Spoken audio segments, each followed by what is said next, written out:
আজকে মহিলাদের আসরে আমার সঙ্গে যিনি রয়েছেন তার নামটা আভিজাত্যের একটা গন্ধ আছে নামটার মধ্যে, আর চেহারাটার মধ্যেও সেই আভিজাত্য আছে। বাংলা রূপলী পর্দার জগতের একটা উজ্জ্বল নাম বাসব দত্তা চট্টোপাধ্যায়। আজকে তাঁর সঙ্গে আমাদের এই অনুষ্ঠানে এগোবো, তাঁর বিভিন্ন কাজ সম্পর্কে কিছু জানব, তাঁর নানা রকম ভাবনা সম্পর্কে আমরা একটু জেনে নেব। প্রথমে অনুষ্ঠানে তাঁকে স্বাগত জানাই। নমস্কার বাসব দত্তা, আজকে মহিলাদের আসরে আপনাকে স্বাগত। নমস্কার, আমারও খুব ভালো লাগছে। প্রথমে জিজ্ঞেস করি, আকাশবাণীর সঙ্গে নিজেকে কিভাবে রিলেট করতে পারেন? আমি থাকি SN ব্যানার্জি রোডে, মানে এখানে আমার বাপের বাড়ি। তো এই বাবুঘাট চত্বর বা এইখানে যখনই আসা যাওয়া করি তখনই আকাশবাণী ভবনের সামনে দিয়ে যাওয়া আসা, এবং আকাশবাণী ভবনটা না আমাদের কাছে এখন হয়তো সব সময় রেডিওতে শোনা হয় না, বা কোনো বিশেষ সময় বিশেষ দিনে মহালয়া, সেইটা না মানে তখন টিভিতে দেখার থেকে মনে হয় যে মহালয়াটা কখন আমি রেডিওতে শুনবো, কখন ওই বীরেন্দ্রকৃষ্ণ ভদ্রের কণ্ঠস্বরটা শুনবো, সেইটা না হলে মনে হয় না যে সম্পূর্ণ হলো মহালয়াটা। তো আকাশবাণীটা হচ্ছে একটা নস্টালজিয়া। আমি প্রথমবার ভেতরে এসছি, আজকে বাইরে দিয়ে প্রত্যেকবার যাওয়া আসা করি, তাকিয়ে তাকিয়ে দেখি, আজকে সেই সুযোগটা পেয়েছি, সেই সুযোগটা আমাকে এই মহিলাদের আসরের এই আড্ডা আমাকে করে দিয়েছে।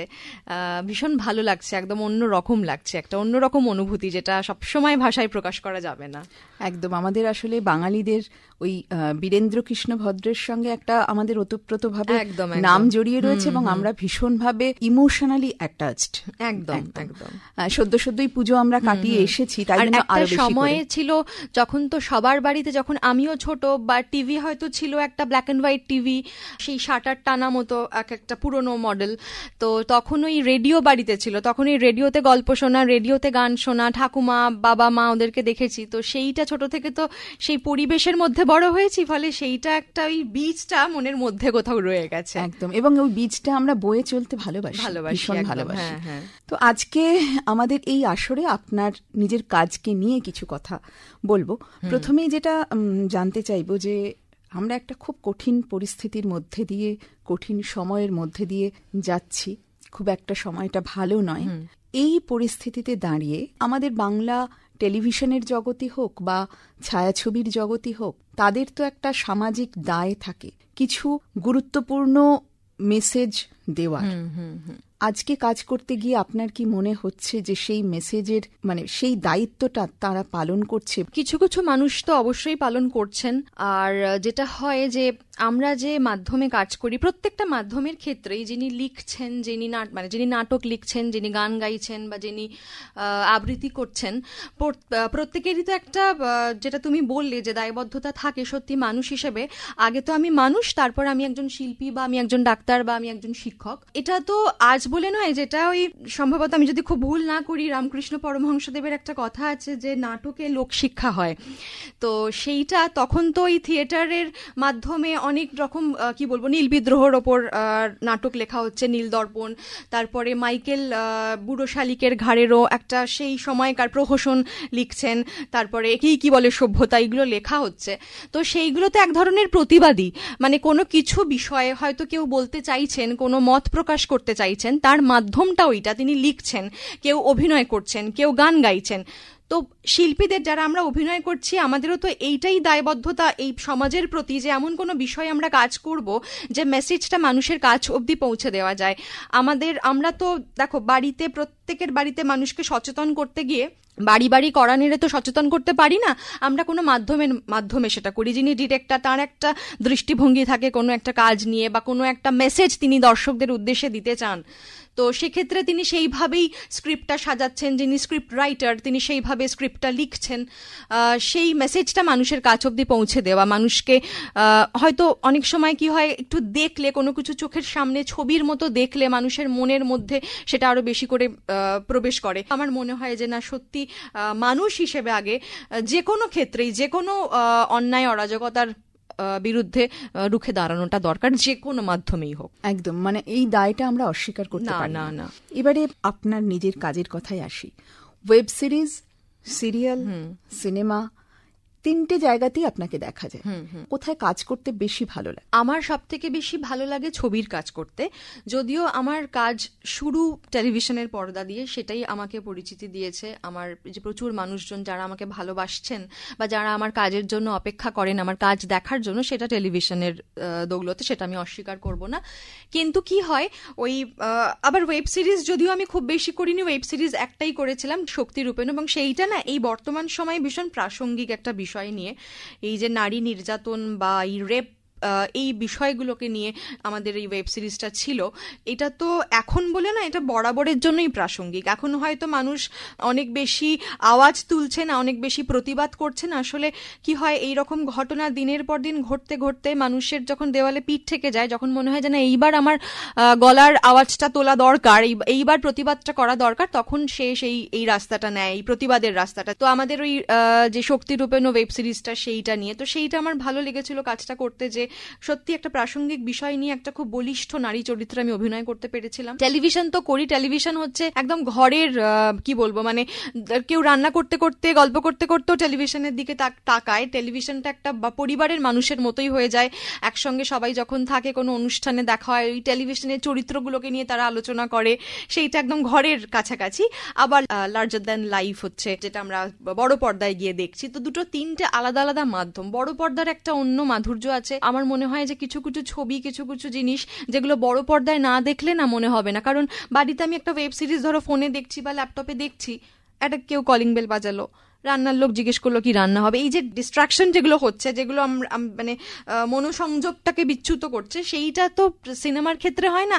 একদম মনোনিবেশ করে আমরা সিনেমা বা থিয়েটারটা দেখি। তো সেই জন্য আমার ভালো লাগে সিনেমার ক্ষেত্রে কি হয়, ছোট ছোট যে রিয়াকশনগুলো, যেগুলো ধরো খুব ক্লোজ আপ শট যেগুলোকে বলি আমরা, সেইগুলো না মানুষ খুব মনোনিবেশ করে দেখতে পারে। ছোট্ট একটু হয়তো ভুরুটা একটু কাঁপালাম বা ছোট্ট একটা ঠোঁটের করে হাসি, যেগুলো মানে বড় পর্দায় করার সুযোগ থাকে, সেইটা আমার খুব ভালো লাগে। এই বড় পর্দার কথা বলতে বলতে এখন যেটা, সেটা হচ্ছে জমালয় জীবন্ত ভানু।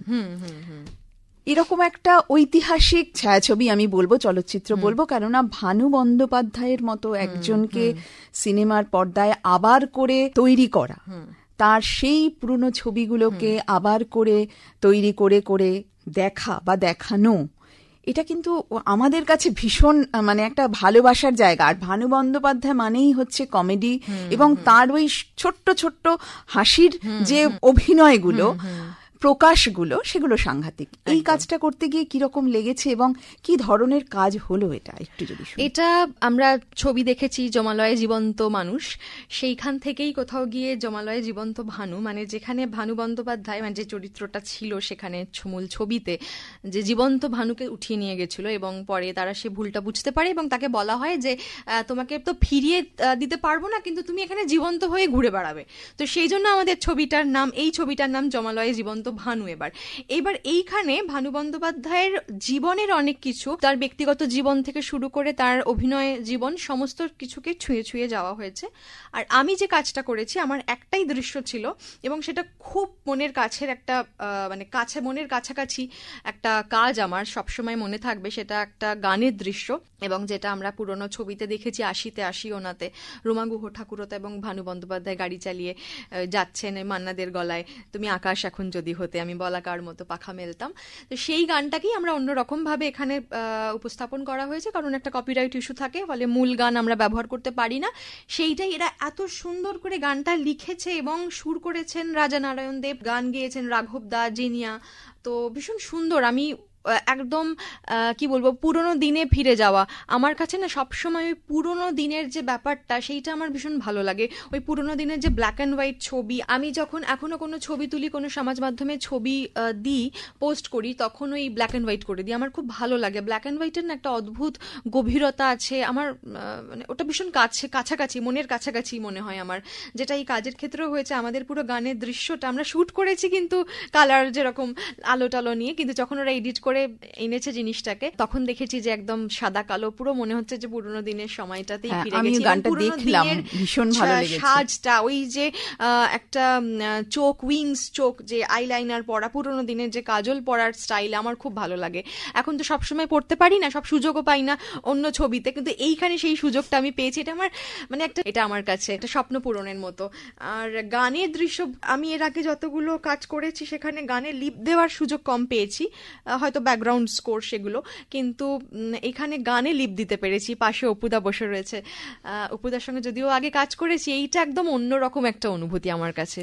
একদমই তাই, আমি এই কথাটাই বলতাম যে অপুদা মানে শাশ্বত চট্টোপাধ্যায়ও তো একটা লিগ্যাসি বহন করছে, এবং তার সঙ্গে এরকম একটা সিনেমায় স্ক্রিন শেয়ার করা, এটা তো আপনার কাছে একটা মাইলস্টোন অভিজ্ঞতা। হ্যাঁ, একদম একদম। অপুদার সঙ্গে আমি আগে কাজ করেছি এবং এইখানে অন্যরকম ভাবে, আর অপুদাকে এত ভালো মানিয়েছে লুকটাতে। আর একটা সুবিধে কি, অপুদা তো ছোটবেলা থেকে ভানুবাবুকে দেখেছেন বাড়িতে, ফলে ওনার পক্ষে আরো এমনিই খুব ভালো অভিনেতা, কিন্তু ওনাকে আরো কি বলবো নিজের মধ্যে নিয়ে প্রকাশ করতে হয়তো অপুদার আরো বেশি সুবিধা হয়েছে, এবং খুব ভালো করেছেন আমি যেটুকুনি দেখেছি। এবং আর একটা জিনিসও আমি শুনলাম আমাদের মিউজিক লঞ্চের দিন, যে ভানুবাবুর ছেলে, বড় ছেলে এবং মেয়ে দেখেছেন, দেখে অপুদার মানে কে দেখে বলেছেন যে অনেক কিছু কিছু জায়গায় সত্যি বাবার মতো লাগছে। এইগুলো তো শুনতে সত্যি ভালো লাগে, তাই না?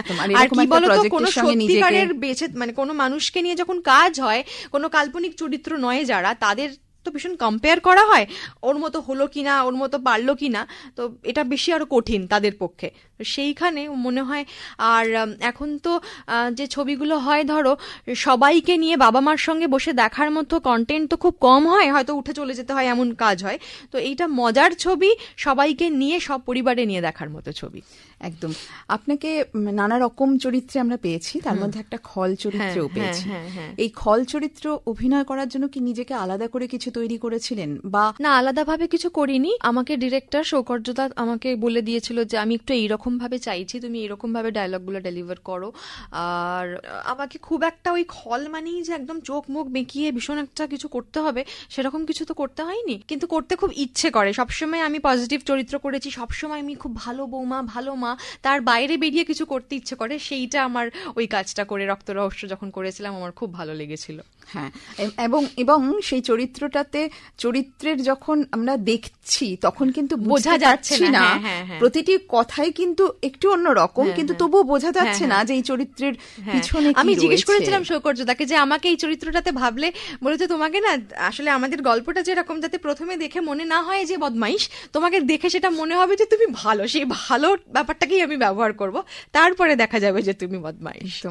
আরেকটি উল্লেখযোগ্য কাজ ঋত্বিক চক্রবর্তীর সঙ্গে আসা যাওয়ার মাঝে, এটা তো মানে আজকে এই তুমুল সবাক পৃথিবীতে একটি নির্বাক ছবি। এটা যিনি বানিয়েছেন তাকেও স্যালিউট, এবং যারা অভিনয় করেছেন তাদেরকেও স্যালিউট করব আমি, তার কারণ এই রিস্কটা নিয়েছেন তারা। আমি নিজে ছবিটা দেখেছি, অদ্ভুত ভালো লাগা ছবিটা জুড়ে রয়েছে। দুজনের সম্পর্ককে কিভাবে দেখানো হয়েছে সেগুলো সাংঘাতিক ভালো লেগেছে। এই কাজটা করতে গিয়ে কিরকম অভিজ্ঞতা হয়েছিল? প্রথমত যখন কাজটা করি তখন আমি এক্সপেক্টই করিনি যে এইটা মানুষের মধ্যে মানে এত এত ভালো পজিটিভ ফিডব্যাক পাবো, মানুষের এত ভালো লাগবে, সেটা সত্যিই ভাবিনি, বা ছবিটা ন্যাশনাল অ্যাওয়ার্ড পেতে পারে। আমার কাছে একটা নতুন জিনিস ছিল। যে কোনো মানুষের ক্ষেত্রেই বা যে কোনো শিল্পীর ক্ষেত্রেই মনে হয় যে আমি যেটা করিনি, যেরকম চরিত্র করিনি বা যেরকম কাজ করিনি, সেই রকম কিছু করব। মানে নতুন কাজের খিদে তো প্রত্যেকেরই থাকে যে কোনো ফিল্ডেই।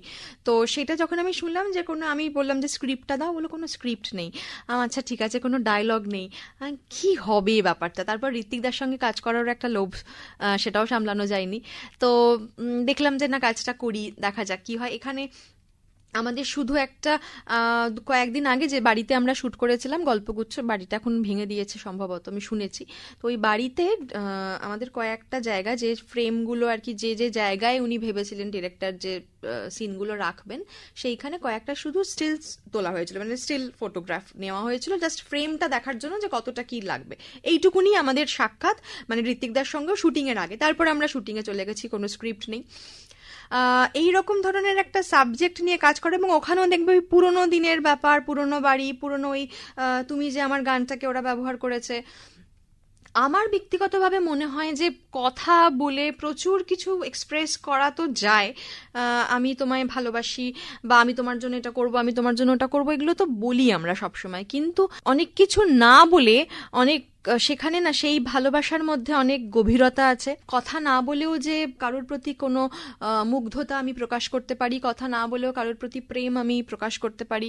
অনেক না বলা কথায় অনেক হয়তো প্রেম অসম্পূর্ণও থেকে যায়, কিন্তু আমার মনে হয় ওই চুপচাপ এক জায়গায় বসে দুটো মানুষ যদি একটু সমুদ্রের আওয়াজটাও শোনে, সমুদ্রের ঢেউ শোনে বা একটু পাখির আওয়াজ শোনে, কিন্তু দুটো মানুষ পাশাপাশি বসে রয়েছে হাতে হাত দিয়ে, সেই প্রেমটা না খুব স্বর্গীয়।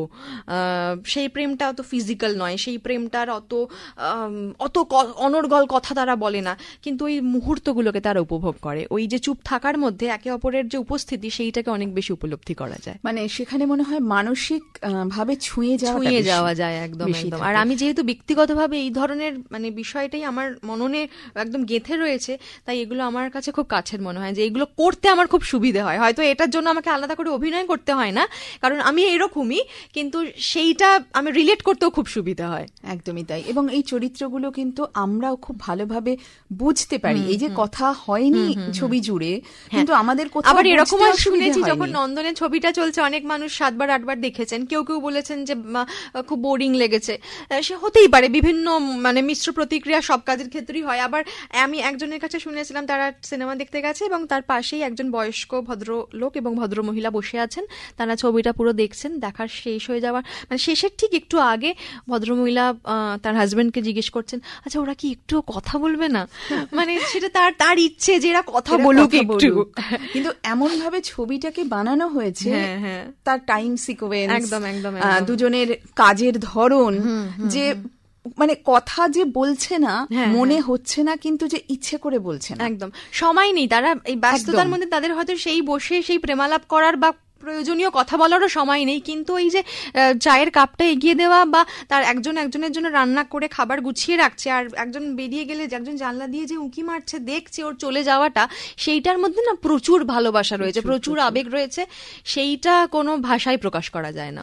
এইবারে একদম একটু শুরুর দিকে যাই, যে অভিনয় জীবন শুরু হলো কিভাবে? ছোট থেকেই কি ভাবা ছিল? আমার বাবা সাংবাদিক ছিলেন, তো সে ফিল্ম ক্রিটিক, ফলে আমার বাড়িতে এই সিনেমা, থিয়েটার, গান বাজনা নিয়ে আলোচনা, এগুলো ছোট থেকেই আমি দেখেছি। বাবার দিদা বঙ্কিমচন্দ্র চট্টোপাধ্যায়ের পরিবারের মেয়ে, মানে ছোট ভাই পূর্ণচন্দ্র ছেলের নাতনি, তো সেই সূত্রে ওই মানে সাহিত্য বা সিনেমা, এইগুলো সাহিত্য সিনেমা তো অনেকটাই ধরো অঙ্গাঙ্গিভাবে জড়িত সবকিছু, বিশেষ করে সেই সময় ভীষণ ছিল। তো সেইগুলো, এই পরিবেশে যেহেতু আমি বড় হয়েছি, আমার পড়াশোনার পাশাপাশি এইগুলোর প্রতি ঝোঁক আমার ছোট থেকেই ছিল। আমি ভাবতাম বাবার মতো সাংবাদিক হব, তারপর সেটা আর হয়ে ওঠেনি। কিন্তু আমি প্রথম অ্যাঙ্কারিং করেছিলাম একটি নিউজ চ্যানেলে, সেখানে স্পোর্টস বিটে কিছুদিন কাজ করি। তারপরে আমার এই গানের ওপর এটা করার সুযোগ আসে, ওখানে ওদের ভালো লাগে কথা বলে আমার সঙ্গে বা দেখে, আমার কিছু ছবি দেখে। এখন তো সবার ভীষণ পোর্টফোলিও টোলিও অনেক কিছু আছে, আমার ছিল না, এখনো নেই। আমার কিছু পুরোনো ম্যাগাজিনের ছবি দেখে তাদের পছন্দ হয় এই চরিত্রটার জন্য। এবং রবীন্দ্রনাথ একটা প্রাণের বিষয় আমার কাছে। আমি নিজে রবীন্দ্রনাথ নিয়ে পড়াশোনা করেছি, বাংলার ছাত্রী ছিলাম, ফলে এটা আমার কাছে ভীষণ একটা কাছের কাজ। ওই সবই আমার না, মানে আই এম ব্লেসড যে আমার কাছে ভগবান এমন এমন চরিত্র এবং এমন এমন বিষয়, সাবজেক্ট পাঠান যেগুলো আমার ভীষণ কাছের, যেগুলো আমার করতে ভালো লাগে। তো সেইটা যখন পেলাম প্রথম সুযোগ, আমি কোথাও অভিনয়ের হাতে খড়ি নেই, কোথাও শিখিনি আমি অভিনয় কারুর কাছে, ওখানেই কাজ করতে করতে সিনিয়রদের দেখে যেটুকু শেখা। তো সেইভাবেই যাত্রাটা। ওই গানের ওপারের সঙ্গে তো ঋতুপর্ণ ঘোষের নামটা অঙ্গাঙ্গিভাবে জড়িত। সেটাই, আমি তখন না শখে একটা, ঠিক আছে একটা পেয়েছি করে দেখি, তখন যে আমি এটাকে কন্টিনিউ করব সেরকম কোনো মনোবাঞ্ছা ছিল না। কিন্তু তারপর করে দেখলাম ভালো লাগলো, এই মাধ্যমটার প্রতি একটা প্রেম জন্মালো, মনে হলো যে না একটু চেষ্টা করলে হয়তো করতে পারবো।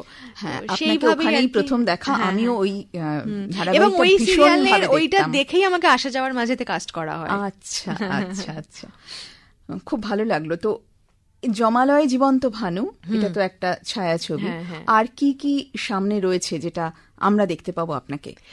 আরো দুটো ছবির শুটিং শুরু হবে, একটা এই মাসে আছে, একটা জানুয়ারি মাসে, কিন্তু সেগুলো যেহেতু অফিসিয়ালি কেউ বলেনি সেজন্য আমি বলতে পারছি না। আর আরেকটা ছবি কিছুটা রেডি হয়ে পড়ে রয়েছে, পৃথার ছবি, ওটা পাহাড়গঞ্জ হল্ট, ওখানেও ঋত্বিকদার সঙ্গে আমি কাজ করেছি, পাওলিদি আছে, শান্তিদা আছেন। সেই ছবিটারও কাজ কিছুটা হয়ে গেছে, দুদিনের শুটিং বাকি রয়েছে, আর ডাবিংটা হলে সেটাও রিলিজ করবে। দেখা যাক, এই পরপর এই 3-4টা কাজ বেশি বেশি দেখতে পেলে আমাদেরও ভালো লাগবে। আসলে বেশি হলে কি বলতো, একটু কম থাকাই মাঝে মধ্যে ভালো, বেশি হলে তখন সেই চাহিদাটা নষ্ট হয়ে যায়। বাজারে যদি সবসময় সারা বছর আম পাও, সেই আম আর গ্রীষ্মকালের নতুন, তখন আমাদেরকে আলফানসো খুঁজতে হবে, সেই জন্য তখন আর হিমসাগরে মন ভরবে না। একদম, আমি ওই পুরো মুড়ি মুড়কির মতো কাজ করাতে বিশ্বাসী নই, আমার একটু বেছে অল্প সময় নিয়ে একটু ভালো কাজ, যাতে কোয়ালিটিটা থাকে। একদম, আমরা ওরকম দেখতে বেশি চাইবো যে একটু ভালো কাজ দেখি। সাম্প্রতিক সময়ে দেখছি যে একটি রান্নার শোতে আপনি সঞ্চালনা করছেন, এটি কেমন লাগছে? মানে একদম তো অন্যরকম সঞ্চালনা তো আমি আগেই করেছি, কারণ সঞ্চালনা দিয়েই আমার ক্যারিয়ার শুরু, আর রান্নার শোই প্রথমবার করছি। খুবই ভালো লাগছে, কারণ ওই যে দেখো, রান্নাটাও না আমার খুব ভালোবাসার একটা বিষয়। আমি যে কাজগুলো যখন করি সবগুলোই আমার ভালোবাসার জিনিস থেকেই আমি পেয়ে যাই। তো এটা আমি প্রথমবার করছি, আমার কাছে একদম নতুন একটা অভিজ্ঞতাটা নতুন, কিন্তু করতে খুব ভালো লাগছে, কারণ আমি রান্না করতে ভালোবাসি। প্রত্যেকদিন নতুন নতুন রান্না শিখছি, এক একদিন 6টা করে এপিসোড থাকে এবং প্রায় 12টা করে রান্না হয়, কোনো দিন হয়তো সেটা 10টা কি 8টা হয়। তো ওই একদিনে অনেক রকম রান্না শেখা, বাড়িতে এসে সেগুলো করা, এবং সারাদিন ওই একটা সারা দিন বিভিন্ন রকম রান্না, শাকসবজি হাতাখুন্তির মধ্যে থাকছি, সেটা একটা আবার গার্নিশিং করা হচ্ছে সুন্দর করে, সেগুলো দেখতেও খুব ভালো লাগে, খুব এনজয় করি কাজটা। আমি হই কাণ্ড, মানে একটু টায়ার্ডও লাগে, কারণ সারাক্ষণ দাঁড়িয়ে থেকে প্রচুর কথা বলতে হয়। আমি অত কথা বলতেও ভালোবাসি না, শুনতেও ভালোবাসি, কিন্তু ওখানে তো আমাকে প্রচুর কথা বলতে হয় সারাদিন। ধরো সকাল 10টা থেকে রাত্রির 8টা, 8:30, কে কখনো 9টাও বেজে যায় স্পেশাল এপিসোড থাকলে। প্রচুর কথা বলতে হয়, বাড়িতে এসে ভীষণই ক্লান্ত হয়ে যাই, কিন্তু ওই সময়টা খুব ভালো লাগে। এবং বিশেষ করে কোনো স্পেশাল এপিসোড হলে, কোনো বিশেষ বাড়ির সদস্যরা আসেন, তাদের কোনো ভোগের রান্না কোনো কিছু শেখান, তো সেইটা, যেরকম ইসকনের একজন গুরু প্রভুজি এসছিলেন, ভগবান দাস, তার কাছ থেকে একটা জিনিস শেখা, এগুলো আমি এক্সপেক্টও করিনি যে এরকম ভাবে তাদের সঙ্গে যোগাযোগটা হবে, এবং সেটা কোথাও গিয়ে, ধরো ইসকনের যে ভদ্রলোকের কথা আমি বললাম, প্রভুজি, তার সঙ্গে যোগাযোগটা কোথাও গিয়ে আমার একদম ভগবানের সঙ্গে যোগাযোগের ওই যাতায়াতটা শুরু হয়েছে। তাদের সঙ্গে এখনো যোগাযোগ রয়েছে, আমাকে ফোন করে মাঝে মধ্যে, রথের সময় আসতে বলে। এইগুলো প্রাপ্তি আমার কাছে, বলতে পারো, এই যোগাযোগগুলো আমার কাছে প্রাপ্তি। প্রচুর মানুষের সঙ্গে আলাপ হওয়া, একদম সবটাই যে একেবারে হিসেব কষে হয় তা নয়, হিসেবের বাইরে যে প্রাপ্তিগুলো ঘটে, সেই প্রাপ্তিগুলোই কিন্তু আমাদেরকে আরো সমৃদ্ধ করে, এবং আমরা হয়তো জীবনের পথে এগিয়ে যাওয়ার আরো অনুপ্রেরণা পাই। এবারে বলি, সংসার, কাজ, ছোট্ট একটি মেয়ে আছে, সবাইকে সামলে কিভাবে এগিয়ে যাচ্ছেন, বা ভবিষ্যতে কিভাবে আরো কাজ করতে চান, সেটা একটুখানি শুনি। এগিয়ে যাচ্ছি বলতে, মানে কেউ হয়তো এগিয়ে দিচ্ছে আমাকে, কখনো কখনো হয়তো খুব ক্লান্ত লাগে, পারছি না। আগে কি হতো, কাজ করে এলাম খুব ক্লান্ত, জিনিসপত্র ছড়িয়ে হয়তো রেখে দিলাম, মা গুছিয়ে দাও, মা এটা রেখে দাও। এখন হয়তো আমার পেছনে কেউ একজন রয়েছে, মা আমি এটা খাবো, মা আমাকে ঘুম পাড়িয়ে দাও, সেগুলো হয়তো যেদিন ফিরে এসে মনে হচ্ছে একটু শুয়ে পড়ি, বিশেষ করে রাঁধুনির সুরটা যেদিন থাকে খুব ক্লান্ত লাগে, কিন্তু দেখি দরজা খুলে দাঁড়িয়ে রয়েছে, মা তুমি এসছো, তখন আবার ওকে খাওয়ানো, ওকে ঘুম পাড়ানো, একটু হয়তো মনে হয় যে একটু রেস্ট পেলে ভালো হতো। মাঝে মধ্যে হয়তো খুব কষ্ট হয়, টানা কাজ করার পর মনে হয় যে নিজের জন্য একটু সময় দরকার, তো একটা দিন কয়েক ঘন্টা একটু নিজে একটা খোলা আকাশের নিচে মনে হয় যে চুপ করে বসে থাকি, কিন্তু সেই সময়টা সবসময় পাই না, নিজের জন্য সময় পাই না, এক একদিন খাওয়ার সময় পাই না। কিন্তু তবুও ওই দিনের শেষে ওর হাসি মুখটা, মেয়ের হাসি মুখটা যখন দেখলাম, বা দেখো পরিবার ছাড়া তো সবসময় থাকা যায় না, বাঁচা যায় না, কিছু কিছু ক্ষেত্রে মানুষের অবলম্বন দরকার হয়, একা থাকা যায় না। আমি একা থাকতেও পছন্দ করি না সবসময়। কোনো দিন হয়তো মনে হলো যে না, একটা দিন 1 ঘন্টা আমার একার, আমি শুধু কারুর সঙ্গে থাকবো না, আমি কারুর মেয়ে নই, কারুর বউ নই, কারুর মা নই, আমি একা, আমি বাসব দত্তা, আমি আমার মতো করে বাঁচবো। তো সেইটা কোনো একদিন হয়তো আমি সেই সুযোগটা পেলাম, হয়তো মা মেয়েকে সামলে দিল, বা আমার হাজবেন্ড মেয়েকে সামলে দিল, আমি হয়তো আমার বন্ধুদের সঙ্গে একটু আড্ডা মেরে এলাম, কিন্তু সেটা তো সবসময় সম্ভব হয় না, তো কঠিন হয় বিষয়টা। কিন্তু আমার গুরুদেব, আমি দীক্ষিত বেলুর মঠের, তো আমার গুরুদেব আমাকে সাহায্য করেন, আমার এই কঠিন পরিস্থিতিগুলো যখন মনে হয় যে আমি আর পারছি না, শক্তি যোগায়। আজকে মহিলাদের আসরে আপনাকে পেয়ে আমরা খুব খুশি হলাম যে আপনার সঙ্গে কথা বলা, কেননা আপনাকে খুব কম পাওয়া যায় সমাজ মাধ্যমে। তো কেমন লাগলো এবং শেষ কথা কি বলবেন? খুবই ভালো লাগলো। এটা আমার কাছে একদম ওই যে বললাম, আমার প্রাপ্তিগুলো ভগবান, হয়তো আমি প্রচুর কাজ করি না, কিন্তু যে কাজগুলো করি সেগুলো থেকে আমার প্রাপ্তি অনেক, যেগুলো আমার মানে সারা জীবনের পাথেয় হয়ে থাকবে। তো এখানে এসে আমার ভীষণ ভালো লাগছে, ভীষণই আমার মানে আবেগপ্রবণ বলতে পারো হয়ে যাচ্ছি। তো সকলকে যারা শুনছেন তাদের সকলকে শুভেচ্ছা, সবাই ভালো থাকবেন, সুস্থ থাকবেন, আর অবশ্যই আকাশবাণীর সঙ্গে থাকবেন। নমস্কার, খুব ভালো লাগলো। আবার নিশ্চয়ই অন্য কোনো দিন কথা হবে।